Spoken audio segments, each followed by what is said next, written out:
ഞാൻ Mary Metilda. Stay inspired സീരീസിൻ്റെ പുതിയൊരു എപ്പിസോഡിലേക്ക് എല്ലാവർക്കും സ്വാഗതം. ഈ വീഡിയോ അപ്ലോഡ് ചെയ്യുമ്പോഴേക്കും ഞാൻ ജപ്പാനിലായിരിക്കും. ജപ്പാൻ എൻ്റെ ഒരു ഡ്രീം ഡെസ്റ്റിനേഷനാണ്. ചെറുപ്പത്തിലേ തൊട്ട് നമ്മുടെ മനസ്സിൽ കടന്നുകൂടിയ ഒരു രാജ്യമാണ് ജപ്പാൻ. രണ്ടാം ലോകമഹായുദ്ധകാലത്ത് ജപ്പാൻ തകർന്ന് തരിപ്പണമായതും പിന്നീട് അവിടുത്തെ ജനങ്ങളുടെ അത്യധ്വാനവും ടീം വർക്കും കൊണ്ട് ഉയർത്തെഴുന്നേറ്റ ഒരു രാജ്യം. പിന്നെ ഞാൻ ചാനൽ തുടങ്ങിയപ്പോൾ ജപ്പാനെക്കുറിച്ച് കൂടുതൽ അറിയാനിടയായി. കാരണം നമ്മൾ ജീവിതത്തെക്കുറിച്ചാണല്ലോ ഡിസ്കസ് ചെയ്തുകൊണ്ടിരിക്കുന്നത്. അപ്പോൾ നമുക്ക് അനുകരിക്കാൻ പറ്റിയ ആളുകളുള്ള ഒരിടമാണ് ജപ്പാൻ. ഇക്കിഗായി എന്നുള്ളൊരു പുസ്തകത്തെക്കുറിച്ച് ഞാൻ എൻ്റെ ചാനലിൽ പറഞ്ഞിട്ടുണ്ട്. നല്ല പ്രായമുള്ള ആളുകൾ അടിപൊളിയായിട്ട് ജീവിക്കുന്ന ഒരു രാജ്യമാണ് ജപ്പാൻ. പ്രത്യേകിച്ചും ഒക്കിനാവു എന്ന സ്ഥലം ഇതിന് പേര് കേട്ടതാണ്. അവിടെ പോയി അവരുടെ ജീവിത രീതി നേരിട്ട് കണ്ട് പഠിച്ച് എഴുതപ്പെട്ട ഒരു പുസ്തകമാണ് ഇക്കിഗായി. അപ്പോൾ അത് വായിച്ചപ്പോഴും ജപ്പാനെക്കുറിച്ച് ചിന്തിക്കാനിടയായി. അത് കാണണമെന്നുള്ളൊരു മോഹമുള്ളിൽ ഉദിച്ചു. 2 കൊല്ലം മുമ്പ് ഈ ന്യൂ ഇയർ റെസൊല്യൂഷൻസിൻ്റെ ബക്കറ്റ് ലിസ്റ്റിൽ ഞാൻ പെടുത്തിയ ഒരു രാജ്യമാണ് ജപ്പാൻ. ജപ്പാൻ സന്ദർശിക്കുക. ഏതായാലും എല്ലാത്തിനും അതിൻ്റേതായ സമയമുണ്ട് ദാസ എന്ന് പറഞ്ഞ പോലെ എനിക്ക് ജപ്പാൻ കാണാനുള്ള സമയമായി. ഒരു ട്രാവൽ ഗ്രൂപ്പിൻ്റെ ഒപ്പമാണ് ഞാൻ പോകുന്നത്. എനിക്ക് പരിചയമുള്ള ആരും തന്നെ അതിനകത്തില്ല.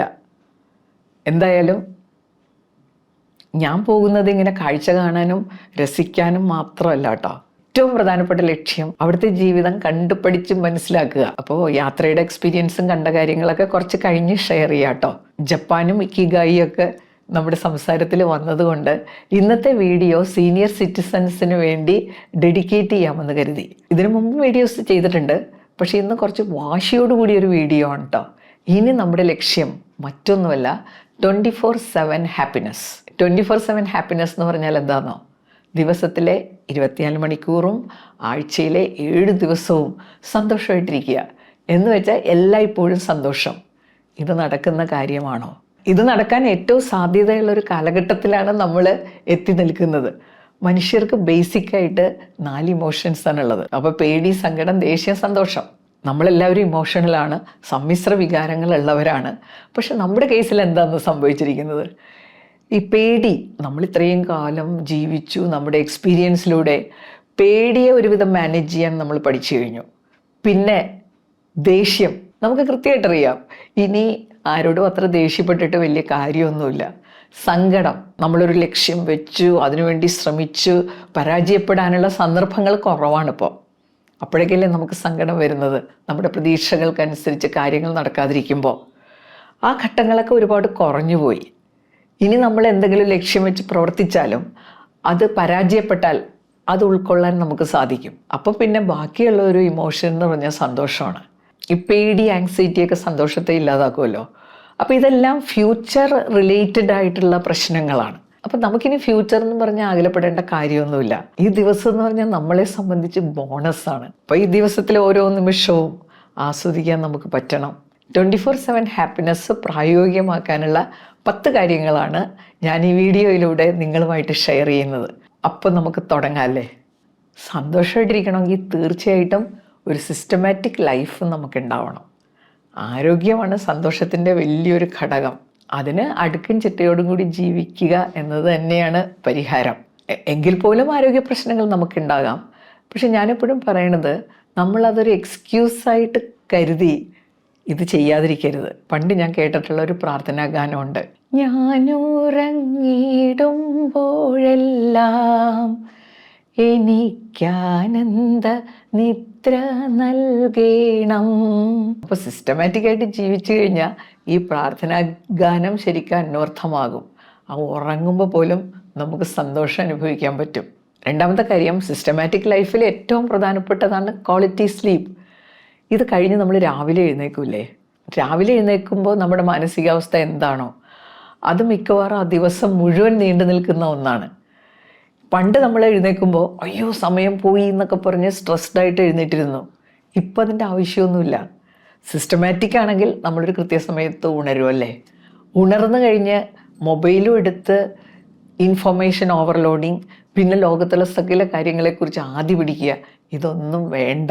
നമ്മൾ ഉണർന്ന് 10 മിനിറ്റ് സ്വസ്ഥമായി കിടന്ന് പതുക്കെ എഴുന്നേറ്റ് പ്രാർത്ഥിച്ച് പിന്നെ ഒരു വാമപ്പ്, ഇത്രയായി കഴിഞ്ഞാൽ നല്ല സന്തോഷം തോന്നും. എന്തായാലും ഈ പ്രായത്തിൽ എനർജി തരുന്നൊരു ചിന്തയാണ്, ഓ ഈ പ്രായത്തിലും എനിക്കിതൊക്കെ സാധിക്കുന്നുണ്ടല്ലോ. ഇനി മൂന്നാമത്തെ കാര്യം എന്താണെന്നോ, നമ്മുടെ ഇത്രയും കാലമൊക്കെ ജീവിച്ചില്ലേ, നമ്മൾ തിരിഞ്ഞു നോക്കുമ്പോൾ നമ്മൾ നല്ല സന്തോഷത്തോടുകൂടി സമയം ചെലവഴിച്ച ആളുകളുണ്ടാകാം, അല്ലെങ്കിൽ സാഹചര്യങ്ങളുണ്ടാകാം, സ്ഥാപനങ്ങളുണ്ടാകാം. ഇതൊക്കെ ഒന്ന് റീക്രിയേറ്റ് ചെയ്യുക. അങ്ങനെയുള്ള ആളുകളെയൊക്കെ ഒന്ന് കണ്ടുപിടിച്ച് കുറച്ച് സമയം അവരുടെ കൂടെ വല്ലപ്പോഴുമൊക്കെ ചിലവഴിക്കുക. എപ്പോഴും അതിന് സാധ്യത കുറവാണ്. എന്നാൽ ഇടയ്ക്കൊക്കെ പോയി കഴിഞ്ഞാൽ ആ ഒരു ഊർജം കുറേ കാലത്തേക്ക് നമുക്ക് ആവേശം പകരുന്ന ഒന്നാണ്. ഞാൻ അതിനു വേണ്ടി ശ്രമിക്കുന്ന ഒരാളാണ് കേട്ടോ. ഈ അടുത്ത കാലത്ത് മഹാരാജാസിലെ മുൻ പ്രിൻസിപ്പലായിരുന്ന, പിന്നീട് ഡെപ്യൂട്ടി ഡയറക്ടറായിട്ട് റിട്ടയർ ചെയ്ത ജയകുമാറിൻ്റെ ഒരു ഹോം സ്റ്റേ ഉണ്ട്. അത് വൈപ്പിനിലാണ്. അവിടെ പോയി ഞങ്ങൾ രാവിലെ തൊട്ട് വൈകുന്നേരം വരെ ഈ ആർമാദിച്ചെന്ന് പറയില്ലേ, അങ്ങനെ പോയി വന്നു.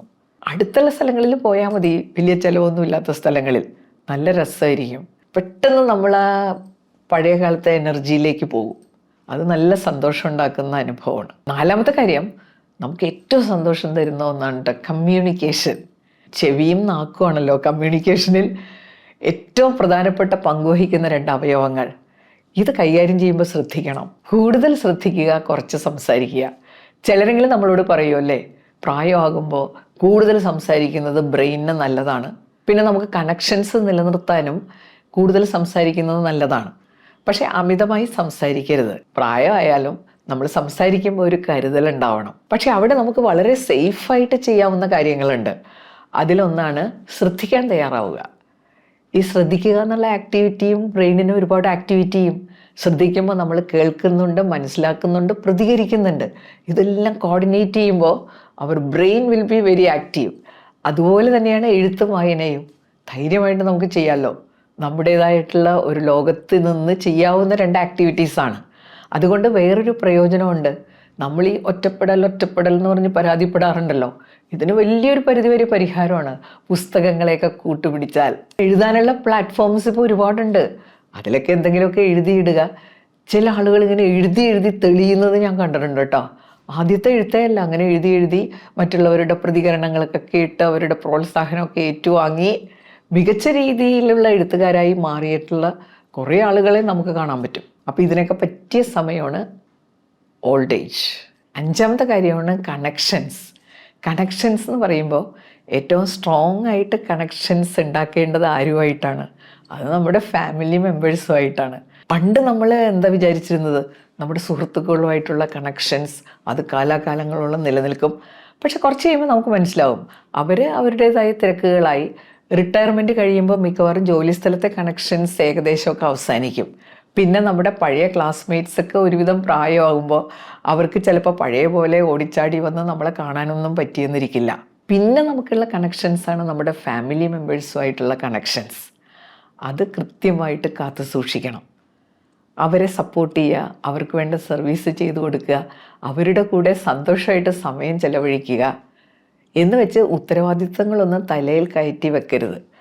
നമ്മുടെ റിലേഷൻഷിപ്പ് മോശമാക്കുന്നൊരു സംഗതി അതാണ്.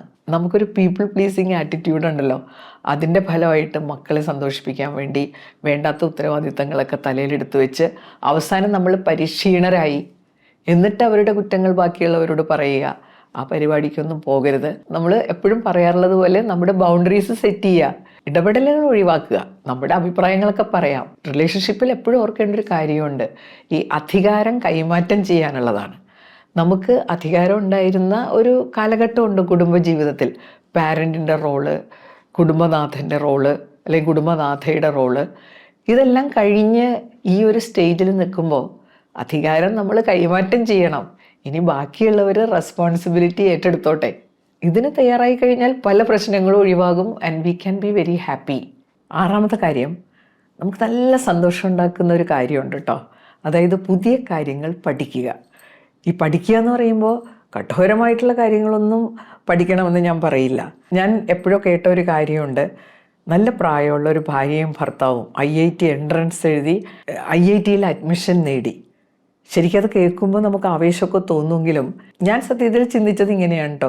2 കുട്ടികളുടെ സീറ്റ് പോയി, ഇനി ഇവർ പഠിച്ചു വന്ന് ഇതിൻ്റെ ഒരു ഔട്ട്പുട്ട് എന്തായിരിക്കും? കാരണം IITയിലെ ഒരാളുടെ വിദ്യാഭ്യാസത്തിന് വേണ്ടി ഗവൺമെൻറ് ചിലവാക്കുന്ന പണം, അതിനോട് നീതി പുലർത്താൻ നമുക്ക് പറ്റുമോ? എനിക്ക് സംശയമാണ്. അതല്ല, ആ ഒരു പഠനം നമുക്ക് എന്തുമാത്രം സന്തോഷം ഉണ്ടാക്കുമെന്ന് എനിക്കറിയില്ല. നമ്മുടെ ഒരു പ്രായം എന്ന് പറഞ്ഞാൽ ഒരു ഡിക്ലൈൻ സ്റ്റേജാണ്. നമുക്ക് ഈ ലോകത്ത് ജീവിക്കാനുള്ള ആവശ്യത്തിനുള്ള അവസരം കിട്ടി. ഓരോരോ സമയത്ത് ചെയ്യേണ്ട കാര്യങ്ങളുണ്ട്. ഇപ്പം ചെയ്യേണ്ടത് എന്താണ്? ഈ ഒരു പ്രായത്തിലേക്ക് വരുമ്പോൾ നമ്മുടെ ഒരു ഡിക്ലൈൻ സ്റ്റേജ് ആണല്ലോ. അപ്പം നമ്മൾ നല്ല റിലാക്സ്ഡ് ആയിട്ടും സന്തോഷമായിട്ടും സമാധാനമായിട്ട് ഇരിക്കാനും കിട്ടിയിട്ടുള്ള ഒരു അവസരമാണ്. അവിടെ ഇതിനൊന്നും തടസ്സം വരാത്ത രീതിയിലുള്ള പഠനം, സന്തോഷം വർദ്ധിപ്പിക്കുന്ന തരത്തിലുള്ള പഠനം. അപ്പോൾ എനിക്ക് തോന്നിയിട്ടുള്ളത് ഈ ആർട്ടിസ്റ്റിക് സ്കിൽസൊക്കെ നമുക്ക് ഉണ്ടാവുമല്ലോ, അതൊക്കെ ഡെവലപ്പ് ചെയ്യാനുള്ള പഠനം നടത്തുന്നത് കൂടുതൽ സന്തോഷം തരുന്ന ഒന്നാണ്. ഞാൻ പാട്ട് പഠിക്കുന്നുണ്ട്, പക്ഷെ പഠിച്ച് കുറച്ച് കഴിഞ്ഞപ്പോഴേക്കും തൊണ്ടയ്ക്കൊരു പ്രശ്നം വന്നിട്ട് ശരിക്കും ഒരു പിച്ചിലൊന്നും പാടാൻ പറ്റുന്നില്ല. എന്നാലും അതിലൂടെ കിട്ടിയ കുറേ അറിവുകളുണ്ട് കേട്ടോ. ശബ്ദം പ്രശ്നത്തിലാണെങ്കിലും എൻ്റെ ടീച്ചർ ലതാ ഹെൻറി വളരെ ക്ഷമയോടുകൂടി എന്നെ പഠിപ്പിക്കുന്നുണ്ട്. അങ്ങനെയുള്ള ടീച്ചേഴ്സിനെ കണ്ടെത്തണം കേട്ടോ. നമ്മളെ വളരെ സ്ട്രെസ്ഡ് ആക്കുന്ന ടീച്ചേഴ്സ് ആകരുത്. ഈ കുട്ടികളെയൊക്കെ കണ്ടിട്ടില്ലേ, അവരെ മത്സരത്തിന് കൊണ്ടുപോകാൻ അവരെ സ്ട്രെസ്ഡ് ആക്കുന്ന ടീച്ചേഴ്സിനെ കണ്ടിട്ടില്ലേ? നമുക്കതിൻ്റെ ഒന്നും ആവശ്യമില്ല. പക്ഷെ നമ്മളിങ്ങനെ പഠിക്കുമ്പോഴേ എന്തെല്ലാം പുതിയ അറിവുകളാണ് കിട്ടുന്നത്. ചിലപ്പോൾ ഒരു പാട്ട് കേൾക്കുമ്പോൾ നമുക്ക് പറയാൻ പറ്റും അതിൻ്റെ ബേസിക് രാഗം ഇതാണ്. അതുപോലെ താളബോധം, താളങ്ങളൊക്കെ എത്രയോ തരത്തിലുണ്ട്. അറിവെപ്പോഴും നമുക്ക് സന്തോഷം തരുന്ന ഒന്നാണ്. അതുമാത്രമല്ല, ഇങ്ങനെയുള്ള കാര്യങ്ങൾ നമുക്ക് മറ്റുള്ളവരുമായിട്ട് ഷെയർ ചെയ്യാനും സാധിക്കും. പിന്നെ എപ്പോഴും ഈ ആർട്ടിസ്റ്റിക് സ്കില്ലും ഒരു പെർഫോമൻസുമായിട്ടുള്ള കണക്ഷൻ ഉണ്ട്. അപ്പോൾ നമ്മൾ പ്രാക്ടീസ് ചെയ്യുന്ന കാര്യങ്ങൾ പെർഫോം ചെയ്യാനും കൂടി ഒരു സ്പേസ് നമ്മൾ കണ്ടെത്തി കഴിഞ്ഞാൽ അത് കൂടുതൽ സന്തോഷം തരും. ആദ്യമൊക്കെ സ്റ്റേജ് ഫിയർ ഉണ്ടാകും, പക്ഷേ അത് കഴിഞ്ഞ് നമ്മൾ ആ പെർഫോമൻസ് എൻജോയ് ചെയ്യുന്ന ഒരു സ്റ്റേജിലെത്തും. ഏഴാമത്തെ കാര്യം, എൻ്റെ ശരീരം ഉപയോഗിക്കുമ്പോൾ എനിക്ക് നല്ല സന്തോഷം തോന്നാറുണ്ട് കേട്ടോ. ചില സ്ഥലത്ത് ക്ലാസ് എടുക്കാനൊക്കെ ചെല്ലുമ്പോൾ അവർ പറയുമേ, 3ാമത്തെ നിലയിലാണ് ഓഡിറ്റോറിയം, ടീച്ചർ അവിടം വരെ കയറുമോ? അപ്പം ഞാൻ പറയും, അതിനെന്താ, കയറാമല്ലോ. അവിടെ വരെ കയറി കഴിയുമ്പോൾ നമുക്ക് കിട്ടുന്നൊരു സന്തോഷം, എനിക്കിതിനെ സാധിച്ചല്ലോ. രഹസ്യമായിട്ട് നമ്മുടെ മനസ്സിൽ ചിന്തിക്കുന്ന ഒരു കാര്യമുണ്ട്, ഈ പ്രായത്തിലും ഇത് സാധിച്ചല്ലോ. അത് നമുക്കൊരു ആവേശം പകരുന്ന, എനർജി തരുന്ന ഒരു ചിന്തയാണ്. ശരീരം ഉപയോഗിക്കുമ്പോഴുള്ള ഒരു പ്രത്യേകത എന്താണെന്നോ, ബ്ലഡ് സർക്കുലേഷൻ കൂടും, ശരീരം എനർജൈസ്ഡ് ആകും. ഹാപ്പിനെസ്സിൻ്റെ അടിസ്ഥാനം എനർജിയാണ്. ഇനി 8ാമത്തെ കാര്യമാണ് ഒരു എബണ്ടൻറ്റ് മൈൻഡ് സെറ്റിന് ഉടമയാവുക. എബണ്ടൻറ്റ് മൈൻഡ് സെറ്റ് എന്ന് പറഞ്ഞാൽ ഇത്രയേ ഉള്ളൂ, ഈ പിശുക്കെടുത്ത് മാറ്റുക. നമുക്കെല്ലാവർക്കും പല പല സാമ്പത്തിക ലെവലാണുള്ളത്. അതിൽ നമ്മുടെ സാമ്പത്തിക സുരക്ഷിതത്വം വളരെ പ്രധാനപ്പെട്ടതാണ്. എന്നാൽ കൊടുക്കാനുള്ളൊരു മാനസികാവസ്ഥയില്ലേ, നമ്മുടെ കപ്പാസിറ്റിക്ക് അനുസരിച്ച് കൊടുത്താൽ മതി. പിന്നെ കൊടുക്കുന്ന ആളാണെന്ന് പറഞ്ഞ് ഈ നനഞ്ഞിടം കുഴിക്കുന്ന പരിപാടിയുണ്ട് ചിലർക്ക്. അങ്ങനെ നമ്മളെ ചൂഷണം ചെയ്യാനും പാടില്ല. പക്ഷേ കൊടുക്കുന്നത് എപ്പോഴും നല്ലതാണ്. പ്രത്യേകിച്ച് നമ്മളെ സഹായിക്കുന്ന ആളുകളില്ലേ, അവർക്ക് പണം ആവശ്യമുള്ളവരാണെങ്കിൽ അതിൽ പിശുക്കൊന്നും കാണിക്കണ്ട, അവർക്ക് ആവശ്യത്തിന് പേയ്മെൻറ്റ് കൊടുക്കുക. ചിലർ പറയാറുള്ളത് ഇങ്ങനെ പിശുക്കുന്നതാണ് അവരുടെ സന്തോഷം. അതിൻ്റെ കാരണം എന്താണെന്നോ, അവർക്ക് കൊടുത്തു കഴിഞ്ഞാലുള്ള സന്തോഷം തിരിച്ചറിഞ്ഞിട്ടില്ല. കൊടുക്കുമ്പോൾ സംഭവിക്കുന്നത് എന്താണെന്നറിയാമോ, നമ്മുടെ ഓക്സിറ്റോസിൻ എന്നുള്ള ഹാപ്പി ഹോർമോൺ ആക്ടിവേറ്റഡ് ആവും. അതാണ് യഥാർത്ഥ സന്തോഷം. അതിൻ്റെ ലെവല് വേറെയാണ്.